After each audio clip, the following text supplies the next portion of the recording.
हम लोग जब भी सीपीसी पढ़ते हैं, सीपीसी में एक बेसिक रूल ऑफ थंब है जो हम लोग सभी जानते हैं, वो है कि कोर्ट जब भी कोई ऑर्डर या डिक्री या जजमेंट पास करे, वो उसको अगर उससे हम खुश नहीं हैं तो हम लोग अपील कर सकते हैं। बट उसके कुछ एक्सेप्शंस भी है। ऐसे नहीं है कि आप सारे ऑर्डर को आप अपील कर सकते हैं या फिर सारे डिक्री को अपील कर सकते हैं, ऐसा नहीं है। एक जजमेंट है मंजुनाथ वर्सेस गुरु सिद्धप्पा, जो कि ऑर्डर 23 रूल 3 है ऑफ सीपीसी, सिविल प्रोसीजर के ऊपर आधारित है। ऑर्डर 23 रूल 3A जो है, ये बात करता है कॉम्प्रोमाइज डिक्री का।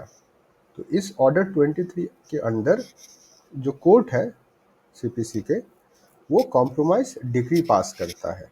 यूजुअली ये ट्रायल कोर्ट होता है। नाउ इस जजमेंट में एक सवाल उठाया गया कि जो कॉम्प्रोमाइज डिक्री है, क्या उसके अगेंस्ट हम लोग अपील कर सकते हैं, क्या उसके अगर कोई फर्दर सूट फाइल कर सकते हैं उस कॉम्प्रोमाइज डिक्री को सेट असाइड कर देने के। और सुप्रीम कोर्ट ने उसका जवाब दिया है नहीं, आप कॉम्प्रोमाइज डिक्री के अगेंस्ट आप कोई फर्दर सूट भी आप नहीं फाइल कर सकते, उसके खिलाफ आप अपील भी नहीं कर सकते। और यही मैं कह रहा, मतलब शुरुआत में मैंने कहा कि जैसे कि हम लोग सभी जानते हैं कि most of the decrees are appealable, but ये भी एक एक्सेप्शन है। कॉम्प्रोमाइज डिक्री जो है ऑर्डर 23 का एक एक्सेप्शन है। ये जो डिक्री है ये अपीलेबल नहीं है।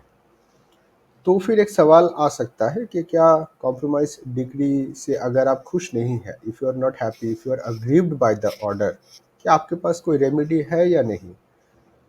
उसका जो जवाब है, सुप्रीम कोर्ट ने पुष्पा देवी भगत वर्सेस राजेंद्र सिंह 2006 में उन्होंने बताया कि हाँ, आपके पास रेमेडी है।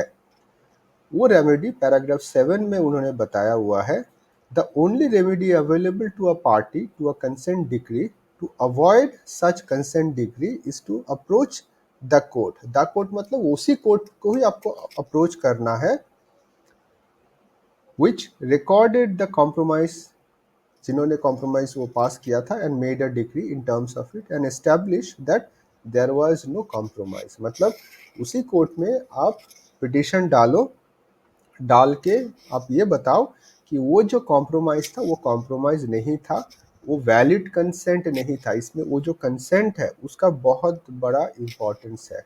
अगर जो कंसेंट जो जिसके ऊपर बेस करके वो कॉम्प्रोमाइज़ डिक्री कोर्ट पास किया, अगर वो कंसेंट इनवैलिड है, अगर वो कंसेंट को गलत तरीके से लिया गया या फिर कुछ मटेरियल फैक्ट सप्रेस किया गया, उनको मिस इन्फॉर्मेशन किया गया, और उससे प्रभावित होकर ये मिस इन्फॉर्मेशन या सप्रेशन, इनसे प्रभावित होकर उन्होंने वो कंसेंट दिया कॉम्प्रोमाइज डिक्री के लिए, अगर ये सिचुएशन है, तभी जाके आप इसको सिर्फ चैलेंज कर सकते हैं एक पिटीशन डाल के कि वो कंसेंट गलत तरीके से लिया गया। आप इंडियन कॉन्ट्रैक्ट एक्ट पढ़ सकते हैं कि वैलिड कंसेंट क्या है, what are the ingredients या components of valid consent और invalid consent and all that, आपको डिटेल में वो समझ में आ जाएगा। बट इसमें इतना ही सिर्फ ये कहता है कि अगर जो कॉम्प्रोमाइज़ है वो सही नहीं है, इनवैलिड कंसेंट के वजह से है, तब भी जाके आप उसको रिकॉल कर सकते हैं। उसको फिर कोर्ट क्या करेगा, उसको वापस ले लेगा। So the only remedy that is there to recall that, मतलब रिकॉल एप्लीकेशन आप फाइल कर सकते हैं।